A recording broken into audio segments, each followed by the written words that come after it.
Assalomu alaykum. Maktabimiz a'zolari ota testosteronni ko'tarsa farzandiga zararmi degan bizada savol tushgan ekan. Xo'p, testosteronni ukol qilib ko'tarsa, tabletka ichib ko'tarsa, mana shunaqa holatlarda farzand tug'ilishida zarar bo'ladimi, farzandga ta'sir qiladimi degan savolni bugun o'rganamiz. Xo'p, demak, qaranglar.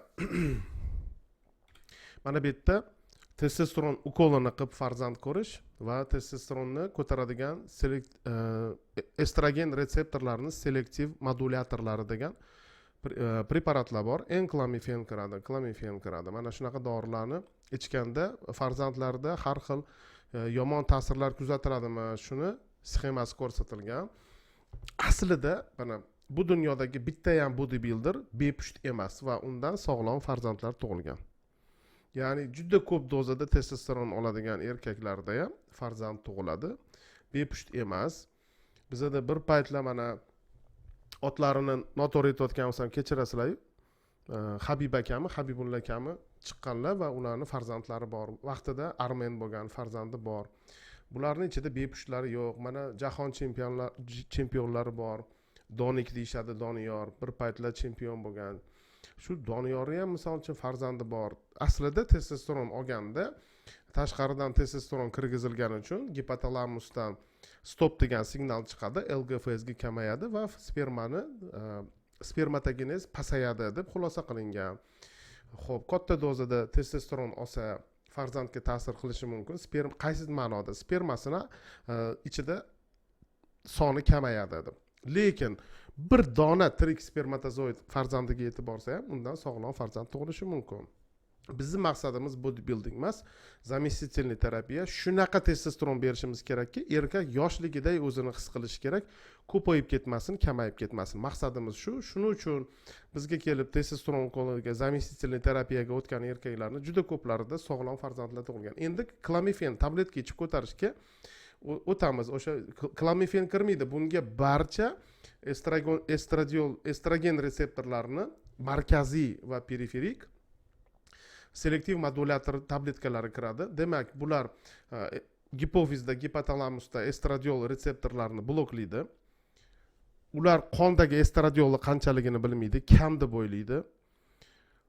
Luteinlovchi gormon bilan follikul stimullovchi gormonni ishlab chiqarishini ko'paytiradi. Natijada spermatogenez ko'payadi, sperma oshishi kuchayadi. Spermani chiqishi ko'payadi va kuchayadi. Xo'p, Leydig bilan Sertoli hujayralari agar sizda tirik bo'lsa, yetarlicha ishlab turgan bo'lsa, boshqa fonoviy kasalliklar, misol uchun narkomaniya, diabet, davleniya, semirish, anemiya, gipoksiyaga o'xshagan holatlar bo'lmasa, demak sizning spermangiz normal ishlab chiqarishni boshlaydi, naborot ko'payadi. Xo'p, o'sha follikul stimullovchi gormon ko'paygani uchun FSG deymiz, analizlarda topshiramiz. Demak, sizda farzand bo'lish bemalol bo'ladi. Xo'p, tuxumlaringiz normal ishlaydi, spermangizning aktivligi ko'payadi, spermatozoidlarning soni ko'payadi. O'rtoqlar, shu joyda bitta narsani aytib qo'ying. Men reproduktolog emasman, hozircha farzandsizlik muammosi bo'yicha murojaat qilmaymiz. Men yoshi katta bo'lib testosteroni tushib ketgan erkaklarni yoshligidagi ko'tarishni bilan zamestительный terapiya bilan shug'ullanaman. Xo'p, shunaqa holatlarda mana telefonim saqlanch qilasiz, faqat Telegramdan yozasiz.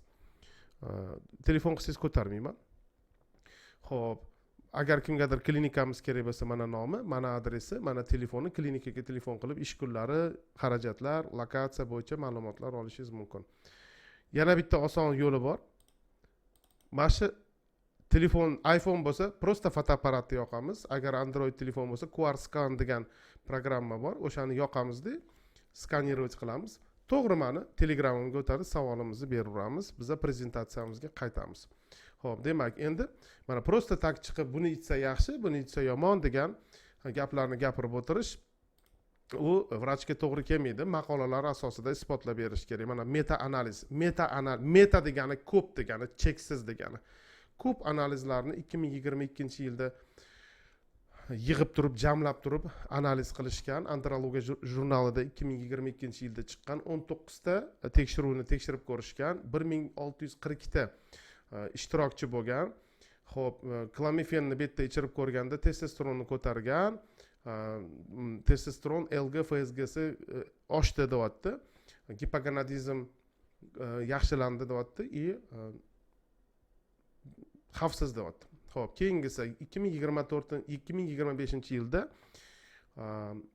endokrinologiya va metabolizm jurnalida chop etilgan maqola. O'sha estrogen retseptorlarini selektiv modulyatorlarini ichirganda HGCga testosteronga nisbatan solishtirganda testosteronni oshganini kuzatilyapti va bu yerda spermogenez pasaymadi deyapti. Xo'p, bu yerda mana spermogenezni yaxshilangani haqidagi guideline bor va bu yerda andrologiya jurnali 2019-yilda xulosa etishyaptiki, xo'p,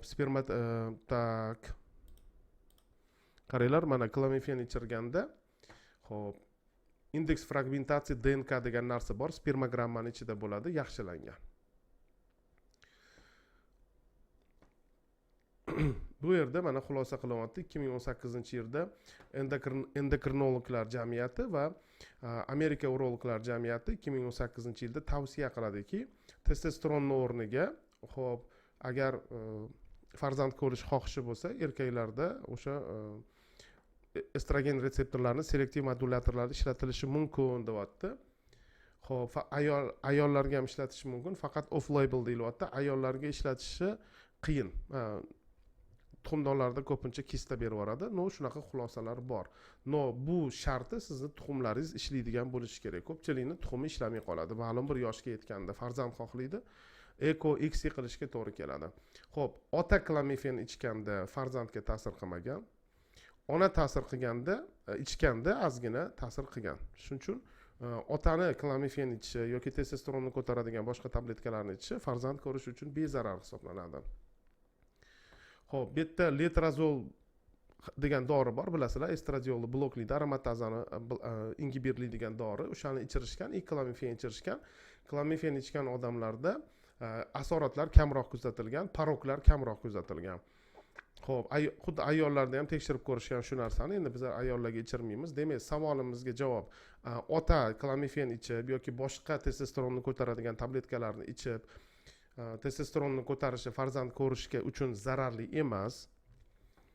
Xo'p, testosteron olsa spermasini soni kamayishi mumkin. Endi kimda imkoniyat bo'lsa, birdaniga testosteron olib yurgan odam farzand ko'rgisi kelib qolsa, testosteronni to'xtatib turib, testosteronni kuchi tugaganda kelib tekshiruvdan o'tib spermasini yaxshilasa bo'ladimi, bo'lmaydimi, tekshirib ko'rsa bo'ladi. Uni Telegramda o'zimga yozinglar. Lekin o'ylab ko'ringlar, yoshingizga necha chiqdi? Bu farzandni katta qila olasizmi, qila olmaysizmi? Uni ko'rasizmi, kamolini ko'rmaysizmi, yo bu farzand yetimlikda katta bo'ladimi? Shuni ham o'ylab ko'ringlar. Bir xilda xotinlarni tug'gisi kelib qoladi, lekin sizning yoshingiz 45 dan oshgan, bir marta yuragingizga stent qo'ydirdingiz, infarktingiz bor, stent, yana diabetingiz bor. Siz taxminan 15 yilda уже invalid bo'lasiz yoki o'lib ketasiz. Bunaqa holatda farzand ko'rishingizni o'ylab ko'ring. Yoki 5 ta farzandingiz bor, yana 6-sini ko'rishni o'ylab ko'ring. Xullas, buni Telegram orqali muhokama qilsa bo'ladi. Pulingiz, mablag'ingiz va vaqtingiz bo'lishi kerak. Kelib, bir necha bor tekshiruvlardan o'tib, xulosasini olish mumkin. Xo'p, значит, sperma yomonlashmas ekan, onalarga klamifen yoki boshqa estrogenni retseptorlarini selektiv modulyatorlarni ichirish bu alohida tema ekan. Buni bugun o'rganmaymiz va men o'zim bu bilan shug'ullanmayman. Qiyin tema bo'ldi, kechirasizlar, lekin bu savolga to'liq javob bergim keldi. Shunaqa savollar borki, misol uchun sovuq dush testosteronni ko'taradimi? Misol uchun, qisqa muddatga ozgina svobodniy ko'tariladi deb javob berish mumkin. Lekin bu juda o'zimga ham qiziq tema bo'ldi. Mana shunaqa sizlarni qiynab qo'ygan bo'lsam kechirasizlar. Shu tema sizlarni agar bolevoy tochkalar bo'lsa, yana qaytib ko'rishni tavsiya qilaman. Men juda hayajonlanaman. 10 yildan beri почти bloger bo'lsam ham, mana shu sizlarga video otganda hayajonlanaman. Bir xilda sezyapman, gaplarim o'zgarib ketyapti. Bilim o'zgarmagan, miya joyida turibdi. Hayajondan bu narsa, chunki yo'q deb dunyoda bunaqa videolar yo'q. Men bilmayman, topsanglar пожалуйста ko'rsatinglar. Misol uchun O'zbekistonda точно yo'q. Shuning uchun e'tiboringiz uchun rahmat. Sog' bo'linglar, salomat bo'linglar.